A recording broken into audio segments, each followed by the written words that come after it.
Yang hebat dari putri saya, Kumaila, dia mengatakan bahwa sifat 20 itu karangan para ulama. Jadi bukan dari Quran maupun dari hadis, bukan. Quran tidak membicarakan masalah sifat-sifat Allah itu, yaitu sifat 20, dan Nabi pun ataupun dalam hadis tidak bisa karena terlalu jelimet. Inilah kata Somad, saudaraku. Kenapa Allah dikaji dalam sifat 20? Memangnya sifat Allah itu cuma 20? 20 itu bukan sifat batasan. 20 itu adalah sifat yang disusun ulama untuk melakukan fit and proper test terhadap Tuhan. Sekarang ini yang mau jadi Tuhan itu menurut survei ada 4.000. Semuanya mau jadi Tuhan. Bagaimana cara menyeleksinya? Mana yang lulus, mana tidak? Yaitu sifat 20 itu. Jadi kalau ada orang mengaku melihat Tuhan, Tuhannya itu kata dia cahaya terang benderang dia lihat tadi malam. Dan cahaya itu berkata, jangan sholat lagi, karena kau sudah kuangkat menjadi wajib. Bagaimana untuk menyatakan itu Tuhan atau tidak?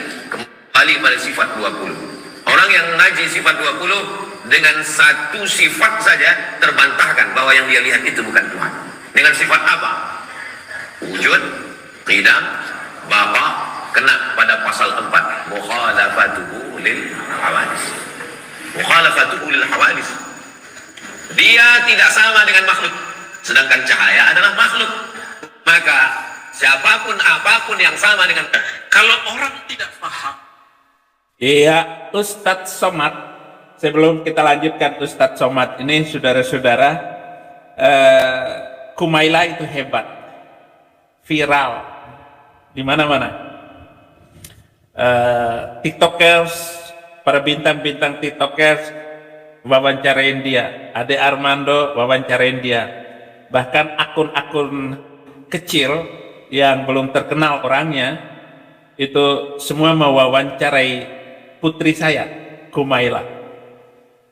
Aduh, saya tambah terkenal karena Kumaila ini, saudara-saudara. Artinya apa yang disampaikan oleh saya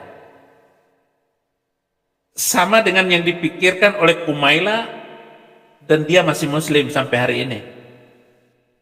Dan itu adalah pemberontakan batin saya, karena saya selalu dibohongin sama kitab suci Arab itu. Dan lebih daripada itu, saya sudah bilang kepada anak saya bahwa anakku, tidak ada nabi dari Arab, dan firman Tuhan itu hanya berhenti pada Wahyu 22 di ayat 20 dan 21. Yesus naik ke langit itu dan dia bilang akan datang untuk kedua kali. Itulah Yesus. Kembali putri saya membantah dengan mengirim catatan kepada saya bahwa apa yang dikatakan oleh Somad itu tentang sifat 20 itu nggak bisa dipertanggungjawabkan dengan sebaik-baiknya. Kenapa? Karena memang tidak bisa dipertanggungjawabkan. Tuhan yang wujud, qidam, baqa, mukhalafatuhu lil hawadith, berbeda dengan apa yang baru, karena dia itu qadim, dia kekal dan awal lebih dulu. Kalau memang dia itu awal dan lebih dulu, kalau dia itu tidak berbeda dengan mukhalafatuhu lil hawadith, tapi kenapa Allah itu di dalam Quran percaya dengan bualan jin, makhluk halus, set and an. Set and an. Ini amat lucu, dan menurut saya silakan Anda baca baik-baik ya ayat bualan dari jin yang telah diambil oleh Allah Subhanahu wa taala itu kemudian diwahyukan kepada Muhammad. Surat ke-72 ayat 1 sampai 14 saya bacakan dulu ya. Katakanlah, hai jin, telah diwahyukan kepadamu bahwasanya telah mendengar sekumpulan jin Lalu mereka berkata, sesungguhnya kami, ini silau mata saya di depan ini saudaraku, mata saya silau dengan kecepatan cahaya yang luar biasa di depan mata saya pakai dulu ini, aduh, karena lampu saya itu keras sekali. Nah, pakai kupluk tapi pakai kacamata hitam. Sesungguhnya kami telah mendengarkan Al-Quran yang menakjubkan itu, kata jin, yang memberi petunjuk kepada jalan yang benar, lalu kami beriman kepadanya, dan kami sekali-kali tidak akan mempersekutukan seorang pun dengan Tuhan kami. Nah, kata jin itu kan. Dan bahwasanya maha tinggi kebesaran Tuhan kami, dia tidak beristri dan tidak pula beranak, kata jin. Pintarnya dialog ini. Kenapa Allah Subhanahu wa Ta'ala itu begitu percaya dengan omongan jin, si makhluk halus itu? Dan bahwasanya orang yang kurang akal daripada kami selalu mengatakan perkataan yang melampaui batas terhadap Allah, kata jin. Dan sesungguhnya kami mengira bahwa manusia dan jin sekali-kali tidak akan mengatakan perkataan yang dusta terhadap Allah. Dan bahwasanya ayat 6, ada beberapa orang laki-laki di antara manusia meminta perlindungan kepada beberapa laki-laki di antara jin. Jadi laki-laki manusia ketemu dengan laki-laki dari jin, saling meminta tolong kepada jin. Maka jin-jin itu menambah bagi mereka dosa dan kesalahan kepada manusia. Itu. Tetapi kita lihat bagaimana di hadis yang lain bahwa Muhammad mampu membuat, yang sudah saya bikin videonya, bahwa di antara jin ada 9 jin yang masuk Islam, dimasukin Islam oleh Muhammad. Lalu saya bertanya, apa gunanya Muhammad mengajak jin untuk masuk Islam? Apa gunanya? Apakah ada dan pernah ketemu enggak? Benar-benar ketemu enggak? Di surat Jin ayat 7, ayat ke-7-nya. Dan sesungguhnya mereka jin menyangka sebagaimana persangkaan kamu orang-orang kafir Mekah, bahwasanya Allah sekali-kali tidak akan membangkitkan seorang rasul pun. Dan sesungguhnya kami telah mencoba mengetahui rahasia langit, maka kami mendapatinya penuh dengan penjagaan yang kuat dan panah-panah api. Jadi si jin itu ketika ke langit dijaga, sehingga si jin ini tidak bisa memasuki penjagaan di langit karena penuh dengan panah dan bola-bola api. Pintar sekali. Nah, bagaimana, pertanyaan saya sebelum saya lanjutkan di ayat 9 inilah, kenapa Allah begitu percaya dengan omongan jin? Ayo, kalau Anda waras, jawab. Berdasarkan sifat 20. Dan ini kecerdasan Umayla di dalam menjawab. Dan sesungguhnya kami dahulu dapat menduduki beberapa tempat di langit untuk dengarkan berita-berita, tetapi sekarang barang siapa yang mencoba dengarkan seperti itu, tentu akan menjumpai panah api yang mengintai untuk membakarnya. Ayat 10. Dan sesungguhnya kami tidak mengetahui dengan adanya penjagaan itu apakah keburukan yang dikehendaki bagi orang-orang yang di bumi, ataukah Tuhan mereka menghendaki kebaikan bagi mereka. Ayat 11. Dan sesungguhnya di antara kami ada orang-orang yang saleh, dan di antara kami ada pula yang tidak demikian halnya. Adalah kami menempuh jalan yang berbeda-beda. Nah, jadi kata jin itu kepada Allah untuk diturunkan kepada Muhammad. Dan sesungguhnya kami mengetahui bahwa kami sekali-kali tidak akan dapat melepaskan diri dari kekuasaan Allah di muka bumi, dan sekali-kali tidak pula dapat melepaskan diri daripadanya dengan lari.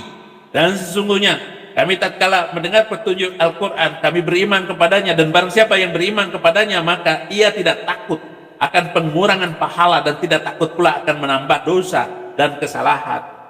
Dan sesungguhnya di antara kami ada orang-orang yang taat, dan orang-orang yang menyimpang dari kebenaran. Barang siapa yang taat, maka mereka benar-benar telah memilih jalan yang buruk. Saudara, berkaitan dengan somat tadi, ada nggak Muslim sekarang ini yang bisa membantah tuduhan saya seperti itu, bahwa Allah percaya dengan jin, lalu menurunkan wahyu itu di surat ke-72 ayat 1 sampai 14 itu kepada Muhammad sebagai pedoman bahwa jin itu perlu diislamkan seperti persangkaan di kata-kata dia yang lain. Itu nggak bisa dibenarkan, saudara. Bagaimana kalau memang kata-kata somat itu kita ambil bahwa sifat 20 itu adalah proper test mengenai Tuhan.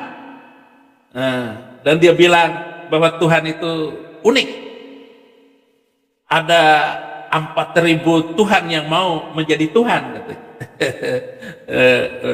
Saya belum menyerang bahwa kelakuan Nabi kamu itu dibandingkan dengan sifat-sifatnya yang lain, bahwa berarti kenapa Allah SWT itu selalu setuju dengan keinginan seksual Nabi, misalnya ingin kawin dengan anak perempuan yang baru 6 tahun, berarti Allah itu sangat cabul dong, dan tidak sopan dengan memberikan nabinya untuk menikah dengan anak yang baru umur 6 tahun dan seterusnya, kemudian ditiduri sebagai istri dalam umur 9 tahun. Dari Allah macam apa itu? Ayo, masuk nggak kategori sebagai Allah sang pencipta langit dan bumi begitu peduli dengan Nabi Arab untuk meluluskan keinginannya agar menikah dengan anak umur 6 tahun, dan selama 3 tahun dia menunggu, dia melakukan percabulan dengan menaruh kemaluannya di atas paha Aisyah sebagai seorang nabi. Pantas nggak? Gitu. Jadi itu maka dia kata Allah SWT. Ketaatan seseorang bukan dihitung saat dia di Mekah dan Madinah. Orang nggak sholat pun di sini, nyampe di Mekah Madinah itu menangis juga dia, Bu. Berdoa juga dia, mohon ampun dia.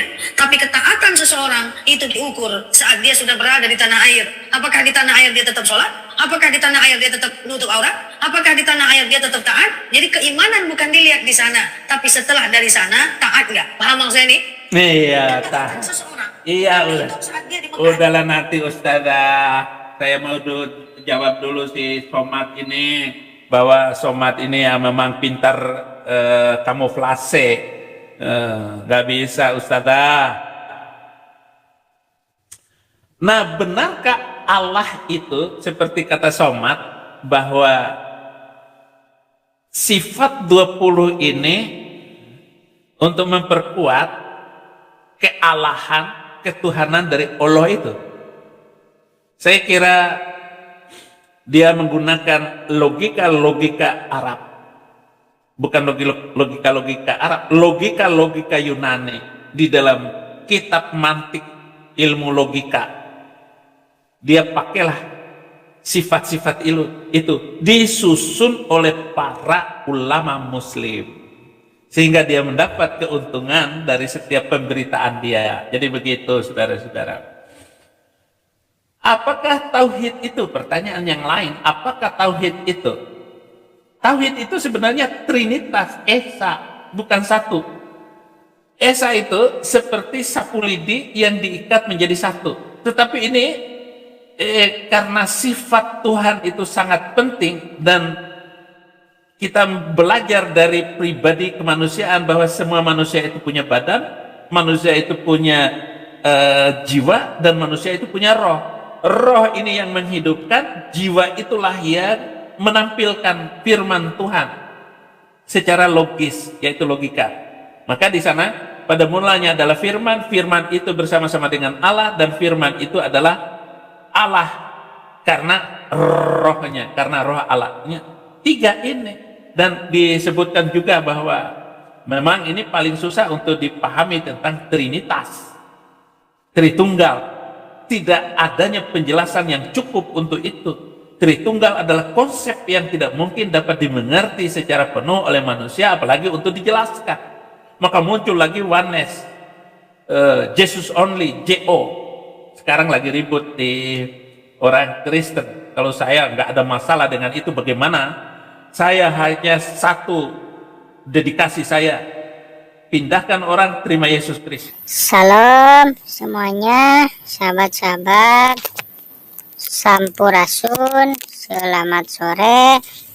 Berjumpa kembali dengan saya di channel ini. Saya ucapkan terima kasih banyak kepada para followers, para pendukung setia channel ini yang terus membantu mendukung channel ini dengan cara mensubscribe, men-like, juga berkomentar, menambah diskusi. Saya ucapkan terima kasih banyak sebesar-besarnya, dan juga harap ditonton sampai selesai ya, agar apa yang disampaikan menjadi berkat. Oke, selamat menyaksikan. Kristus. Saya tidak bisa berantem dan tidak bisa ribut dengan siapapun di dalam Kristen ini. Saya hanya berbicara tentang membawa jiwa bagi Kristus. Bagaimana menginjil, dan bagaimana orang-orang ini yang ada di depan saya adalah memberitakan Injil dengan luar biasa.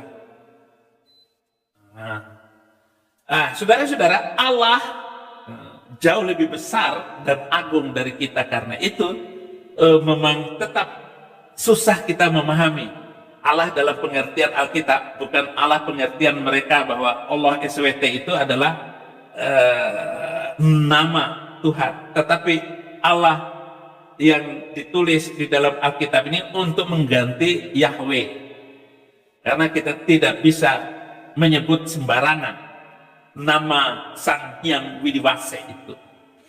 Alkitab mengajarkan bahwa Bapa adalah Allah, Yesus adalah Allah, dan Roh Kudus adalah Allah. Alkitab juga mengajarkan bahwa hanya ada satu Allah, meskipun kita memahami beberapa hal mengenai hubungan antara pribadi dalam Tritunggal ini, dan pada akhirnya kita tetap tidak dapat mengerti secara utuh.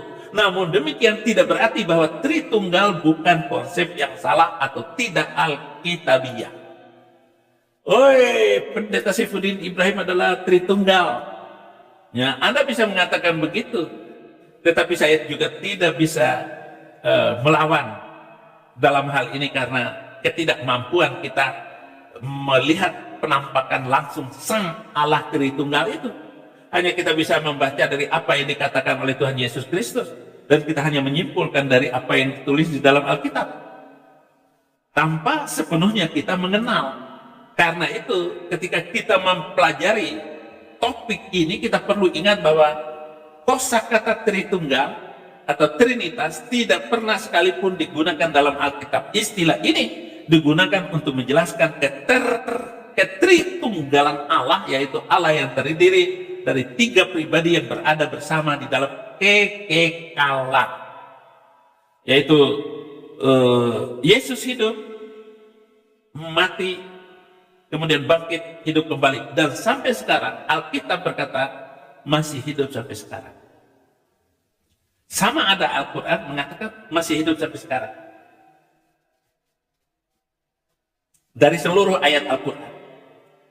Dan tidak ada sedikit pun untuk meragukan bahwa di dalam Al-Quran Yesus mati selama-lamanya. Di surat keempat ayat 158 itu menyatakan naik ke langit, hidup-hidup. Harus benar-benar dimengerti bahwa ini tidak berarti ada tiga Allah. Bingung juga ya. Tritunggal berarti satu Allah yang terdiri dari tiga pribadi. Tidak ada salahnya menggunakan istilah Tritunggal, walaupun istilah ini memang tidak ditemukan dan lebih gampang untuk mengucapkan daripada mengatakan Allah yang Esa, yang terdiri dari tiga pribadi yang berada bersama dalam kekekalan. Jadi lebih gampang mengatakan Tritunggal itu daripada panjang kalimat. Jika Anda keberatan atau saudara keberatan, penonton saya keberatan dengan ini, coba pertimbangkan kata kakek juga tidak ada dalam Alkitab, walaupun tahu bahwa dalam Alkitab ada banyak kakek. Gitu. Abraham adalah kakek dari Yakub. Jadi mari kita jangan berhenti pada istilah Tritunggal itu saja. Apa yang terpenting dari konsep yang diwakili oleh kata Tritunggal ada di dalam Alkitab. Setelah pendahuluan ini, kita baru akan melihat ayat-ayat Alkitab yang mendiskusikan tentang Tritunggal. Yang pertama, Allah itu Esa. Ulangan 6 ayat 4. 1 Korintus 8 ayat 4, Galatia 3 ayat 20, 1 Timotius 2 ayat 5. Nah, Tritunggal terdiri dari 3 pribadi. Kejadian 1 ayat 1. Yesaya 6 ayat 8, dan seterusnya. Matius 28 ayat 19. Jadi Matius 8 ayat 19. Baptislah mereka dalam nama Bapa, Putra, dan Roh Kudus.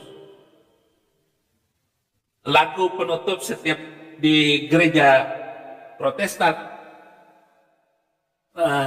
ketiganya yang esa, haleluya, haleluya, atau amin, amin, amin. Ketiganya yang esa. Jadi 3 itu menyatu. Untuk ayat-ayat dari Perjanjian Lama, pemahaman atas bahasa Ibrani sangatlah menolong. Dalam Kejadian 1 ayat 1, kata Elohim merupakan bentuk jamak. Di dalam Kejadian 1 ayat 26, Kejadian 3 ayat 22, Kejadian 11 ayat 7, dan Yesaya 6 ayat 8 kata jamak. Kita yang digunakan dalam bahasa Inggris hanya ada 2 bentuk kata, tunggal dan jamak. Dalam bahasa Ibrani ada 3 macam bentuk kata tunggal, dual, dan jamak. Dalam bahasa Ibrani, bentuk dual digunakan untuk hal-hal yang berpasangan, seperti mata, telinga, dan tangan. Dan ada tangannya 3 atau kakinya 3. Kata Elohim dan kata ganti kita dalam bentuk jamak, yang jelas berarti lebih dari 2, dan merujuk pada 3 atau lebih dari 3, Bapa, Putra, dan Roh Kudus. Itu yang ditetapkan di dalam Alkitab. Sang Putra berbicara dan merujuk pada Bapa dan Roh Kudus. Bandingkan dengan Yesaya 61 ayat 1 dengan Lukas 4 ayat 14 sampai 19 untuk melihat bahwa yang berbicara adalah Putra. Firman, yaitu Yesus Kristus yang kita kenal. Matius 3 ayat 16 sampai 17 menggambarkan peristiwa pembaptisan Yesus. Dalam peristiwa ini kelihatan bahwa Allah, Roh Kudus turun ke atas Putra, sementara pada saat bersamaan Allah Bapa menyatakan bagaimana dia berkenan dengan Sang Putra. Nah, Roh Kudus turun seperti merpati. Yang dibaptis adalah Yesus, Sang Putra. Kehendak Bapa, kehendak Allah melakukan baptisan itu.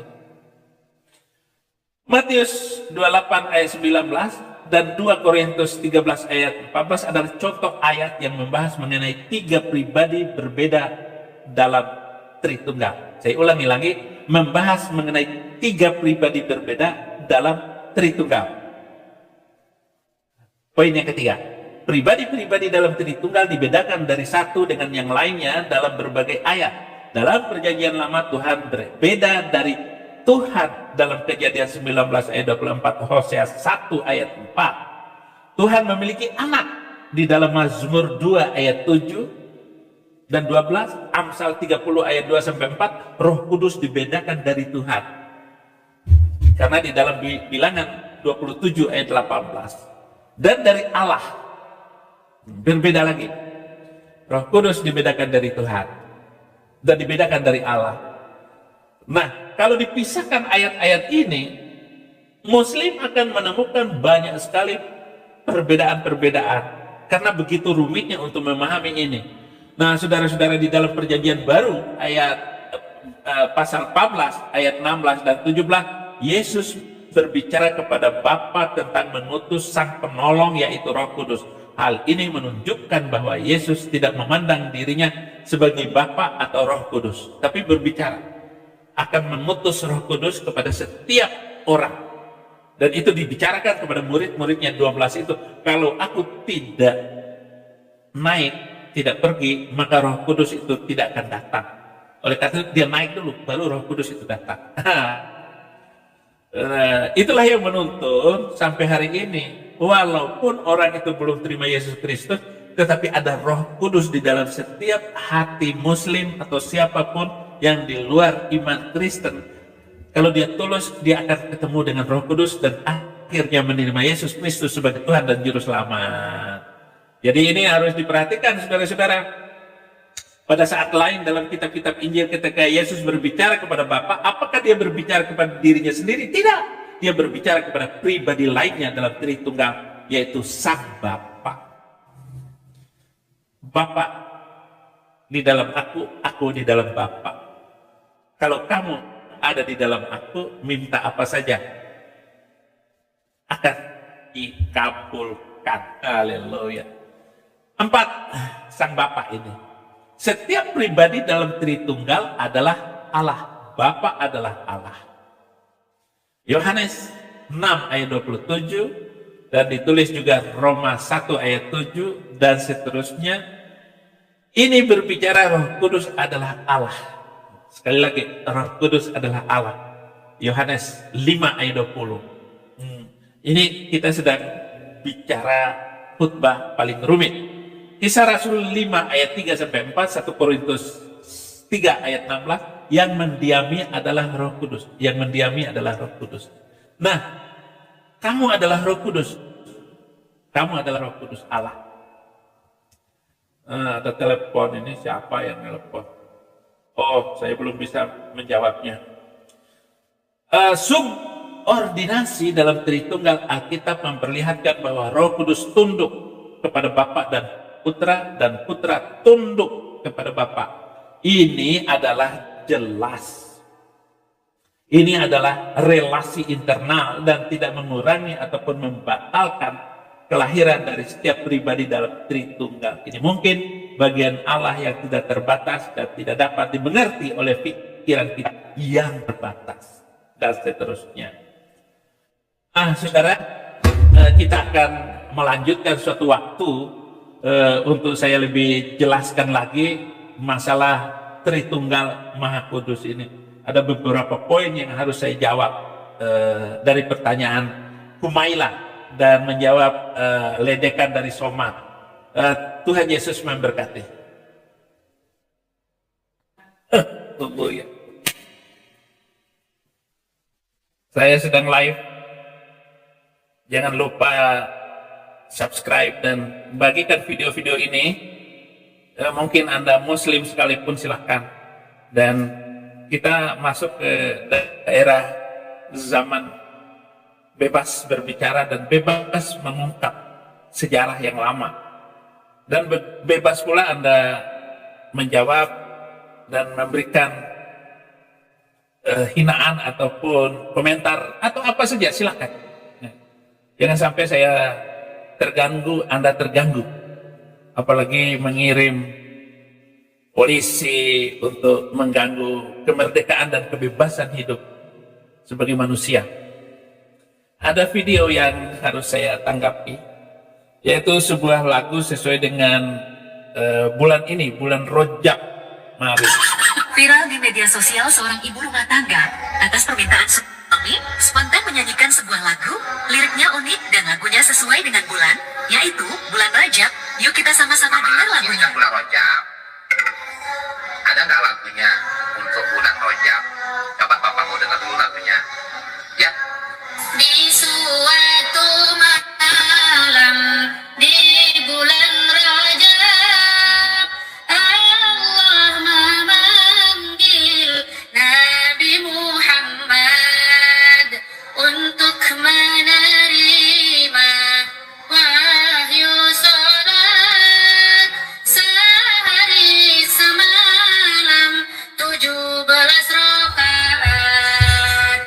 Dan Apakah ada di zaman sekarang masih percaya panggilan Allah kepada nabinya? Lanjut. di Masjidil Haram ke Masjidil Aqsa, dari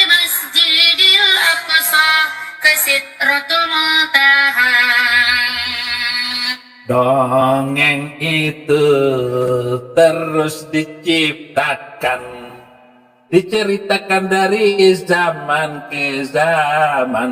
Oleh karena itu saya tidak percaya. Ya yang agak on ya percayalah. Subuh 2 rakaat, zuhur asar 4, maghrib 3, isya 4, jangan sampai lupa.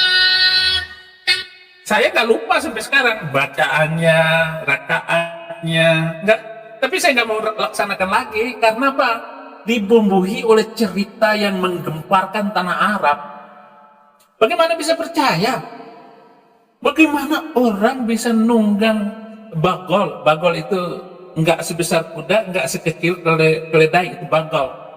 Jadi hasil perkawinan antar keledai dan kuda, lahirlah bagol. Bagol itu yang dinaiki Nabi ini dengan Jibril itu warnanya putih, berwajah perempuan, rambutnya bergelombang. Karena itu digambarkan secantik itu. Dan kenapa berwajah perempuan? Karena Nabi itu punya hobi perempuan. Bukan penghinaan ataupun bukan menistakan. Dan dari mana kebencian itu? Saya nggak benci. Supaya sadar ini beragama. Kita beragama dengan wajar. Bagaimana seperti Buya Syakur itu. Sampai beliau dikuburkan itu pakai peti. Pakai peti. Enggak pakai keranda mayat itu, murahan itu. Jangan ditaruh lagi di dalam kubur begitu caranya. Pakai keranda mayat aja. Jadi keranda mayat dimasukin aja sekalian dengan ini, enggak usah lagi dibawa ke masjid itu. Serem itu naruh keranda mayat di musola saya dulu. Jadi kalau ada orang meninggal dibawa dengan keranda itu dipikul. Nanti kalau saya dikubur meninggal, tapi rasanya saya belum meninggal sampai 250 tahun. Nggak boleh meninggal. Tapi kalau meninggal pakai kopiah kayak begini, ya pokoknya bergaya lah, pakai dasi, pakai kacamata, jadi didandangin sebagus-bagusnya supaya saya kelihatan ganteng. Karena saya ini jadi sejarah dunia bahkan. Saifuddin Ibrahim itu sejarah dunia. Ya karena dia harus bercerita kepada dunia. Terutama seluruh dunia yang berbahasa Indonesia. Dan saya punya cita-cita agar Indonesia menjadi negara toleransi dan damai. Bayangkan agamanya bermacam-macam. Tetapi bagaimana Indonesia hukumnya itu adalah panglima tertinggi. Jangan sampai ada hakim, polisi, atau siapapun jaksa yang mempermainkan ini hukum. Saya sudah menderita karena hukum yang salah itu. Hakim yang ngawur. Jaksa tingkat negeri yang pengecut. Karena segala tuntutan itu dari atas. Dari MA sudah dibuat sedemikian rupa hukumnya itu oleh waktu JK kumis tipis. Harus saya ceritakan fakta di pengadilan. JK ini manusia tidak beradab ya, karena kelakuan kalian itu, maka kebencian terus dimunculkan dari waktu ke waktu. Nah, saya mau berbicara tentang Isra Mi'raj ini, yang dia bilang bahwa dipanggil oleh Allah untuk menerima wahyu sholat 17 rakaat, subuh 2 rakaat, zuhur asar 4 rakaat, maghrib 3 rakaat, isya 4 rakaat. Semuanya 17 rakaat, jengkang-jengking, dan di dalamnya itu ada tunjukilah kami ke jalan yang lurus. 17 kali sehari minimal. Minta ditunjukin jalan yang lurus. Berarti dia itu tunanetra. Nggak tahu jalan. Jadi muslim ini semuanya, sampai JK yang membawa saya masukin penjara itu, dia tunanetra. Termasuk di Mahfud itu juga tunanetra. Karena nggak tahu jalan lurus. Sedangkan orang Kristen nggak perlu minta jalan lurus. Yesus bilang, akulah jalan kebenaran dan hidup. Tidak ada seorang pun yang datang kepada Bapa kecuali lewat aku, lewat Yesus Kristus. Hanya lewat Yesus Kristus. Makanya lo jengkang-jengking 17 kali sehari, tanya jalan lagi. Udah buta tunanetra, buta huruf pula. 27 pada bulan Rajab, kita peringati itu hari Isra Mi'raj. Isra Mi'raj itu adalah perjalanan Muhammad. Itu dikatakan itu saking canggihnya ini dongeng ini ya. Subhanalladzi asra bi 'abdihi lailan minal masjidil haram ilal masjidil aqsa alladzi barakna fiha haulahu linuriyahu min ayatina innahu huwas samiul basir. IS 17 ayat 1. Dan konflik dari ayat ini telah menyebabkan Timur Tengah itu membara dengan kebencian antara si Muhammad dengan Bani Israel ini, dan menciptakan begitu banyaknya penderitaan yang dialami oleh yang namanya Timur Tengah, dan tidak mau kalah satupun, tidak mau mengalah mereka. Dan kebencian demi kebencian dari zaman ke zaman, dari waktu ke waktu, dan mereka mau menghabisi saya ini. Saifuddin Ibrahim harus dihabisi karena dialah yang tahu segala macam hadis-hadis itu. Dan untuk mengalahkan mulut Saifuddin Ibrahim ini memerlukan uang, tenaga, dan orang-orang yang harus juga dikorbankan. Polisi harus menangkap Saifuddin Ibrahim. Saya ketawa. Makanya Tuhan menyelamatkan saya di Amerika ini supaya mulutnya makin canggih. Haleluya. Kita dengarkan sampai habis. Peringati itu hari Isra Mi'raj. Viral di media sosial, seorang ibu rumah tangga atas permintaan suami spontan. Iya, nanti kita dengarkan lagi, asik. Tetapi saya mau menjelaskan sedikit agar Anda tidak kehilangan ceritanya itu. Ummu Hani menceritakan semua pada tahun ke-11 kenabiannya itu. Dia naik ke langit. Dia naik ke langit dan dia cerita bahwa dia dipanggil oleh Allah ketika dia duduk di Masjidil Haram. Dia dijemput oleh Jibril dengan menggunakan kendaraan buruk warna putih berwajah perempuan cantik. Dan kecepatannya itu dari Masjidil Haram, jadi Masjidil Haram ke Masjidil Aqsa itu di Yerusalem itu kira-kira jauhnya 1.700 km. Dan kalau pesawat terbang yang sekarang ini perlu waktu 1,5 jam atau 2 jam baru sampai dengan kecepatan 800 atau 850 km per jam baru sampai ke sana itu. Sedangkan zaman itu naik kuda itu, jadi kuda bersayap, bakal bersayap. Apakah nggak rontok itu bulu sayapnya itu? Saya jamin bahwa rambut Muhammad itu rontok semua. Dan saya kira mulutnya sudah sobek karena kena angin itu. Nggak bisa lah, nggak mungkin. Dia nggak pakai helm dan juga nggak pakai tabung gas oksigen. Itu memerlukan oksigen, dengan kecepatan itu dia nggak bisa, harus pakai masker penutup dan oksigen. Kalau Jibril nggak masalah. Ya kalau memang kudanya itu benar ada kudanya, nggak mungkin. Nah, ditanamkan dari waktu ke waktu dongeng-dongeng kosong ini akhirnya dipercaya. Lalu pertanyaannya begini kepada ustadz-ustadz itu, kepada kiai di seluruh dunia. Kalau kiai saya, waktu saya masih kecil, Isra Mi'raj, peringatan Isra Mi'raj di masjid saya di di Bima sana, itu diceritakan dengan tubuhnya, bukan dengan rohnya. Nah, semua dengan tubuhnya itu, dengan seluruh tubuhnya. Kalau dengan rohnya, ya saya percaya.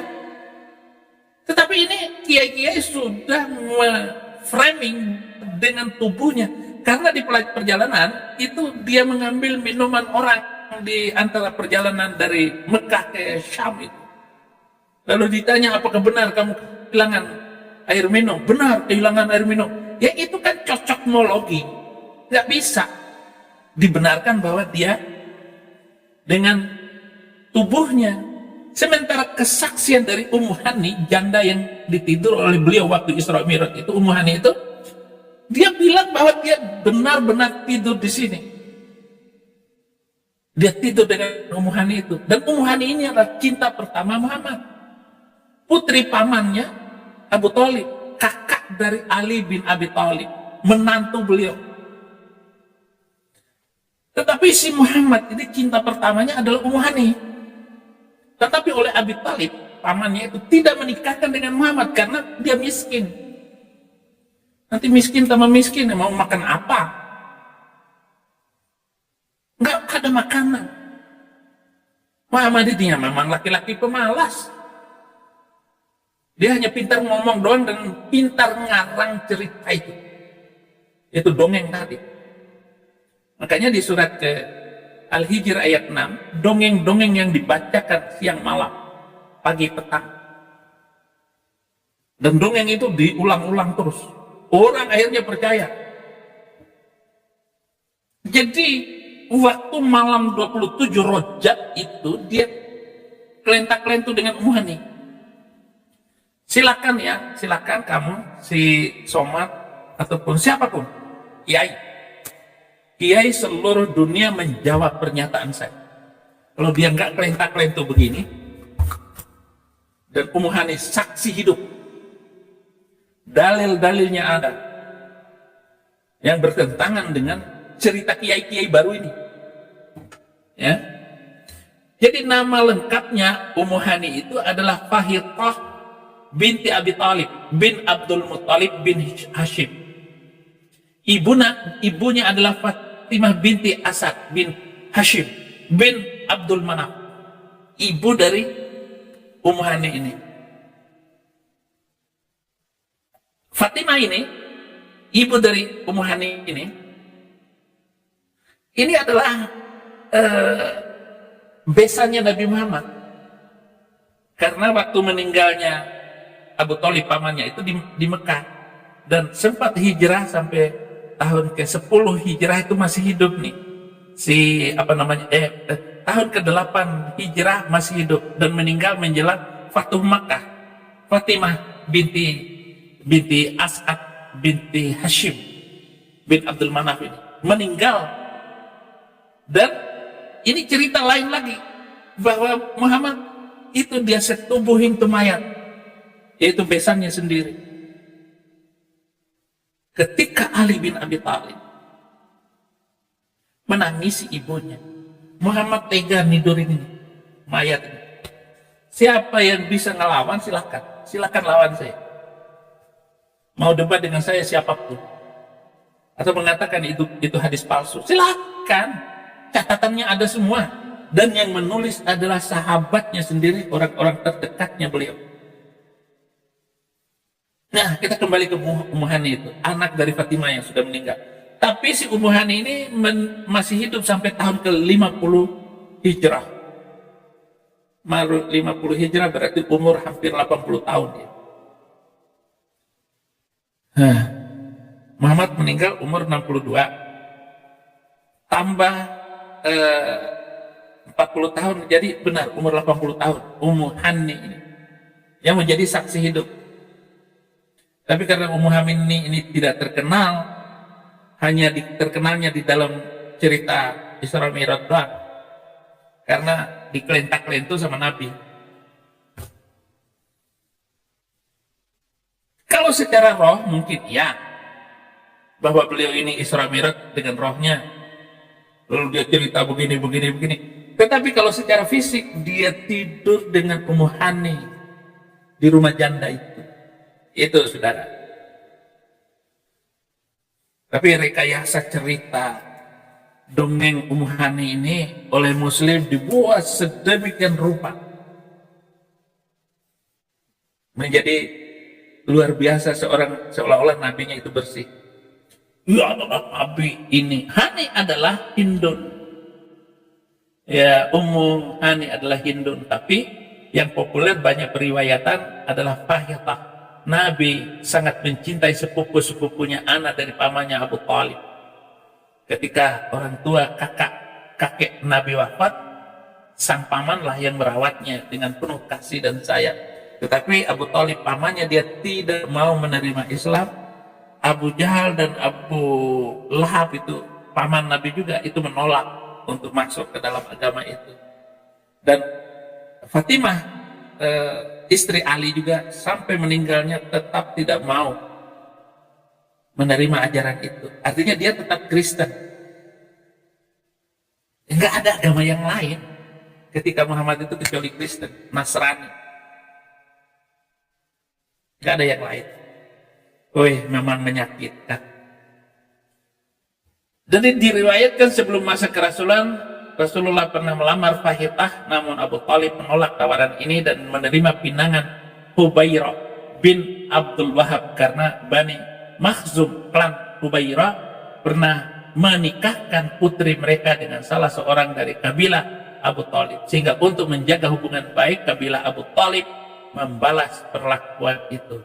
Nilai inilah yang berlaku dalam tradisi Arab kala itu. Akhirnya Fahitah menikah dengan Hubairah.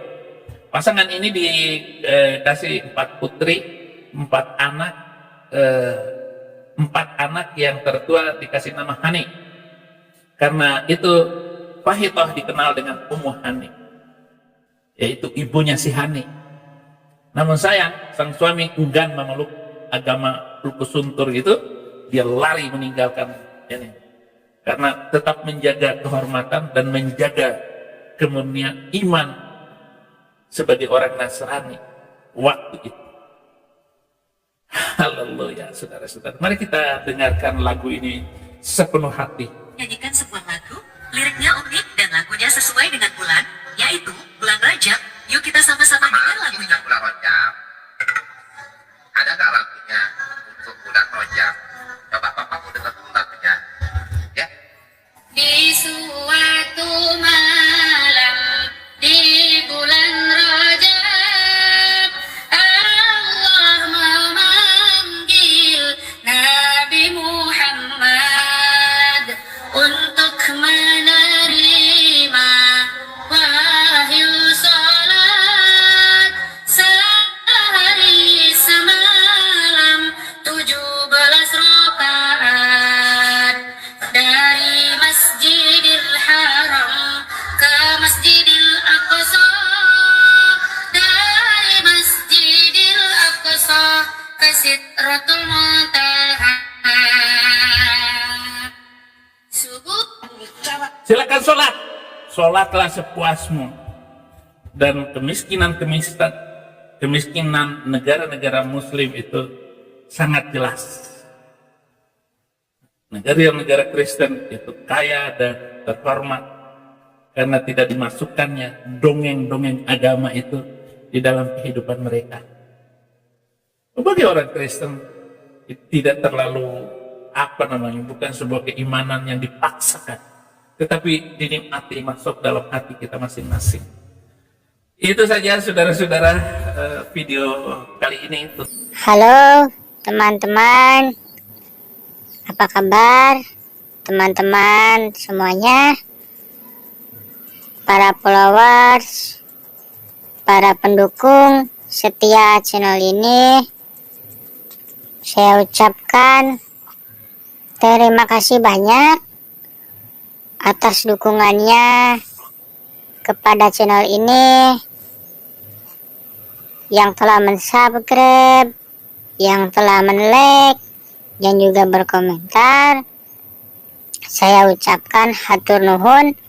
Dan bagi yang belum subscribe, Mohon dibantu ya, di subscribe, di like juga, ataupun berkomentar, supaya saya terus semangat.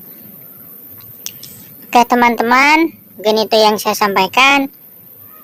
Semoga dari tayangan video tersebut memberikan manfaat. Sampai jumpa di video-video selanjutnya.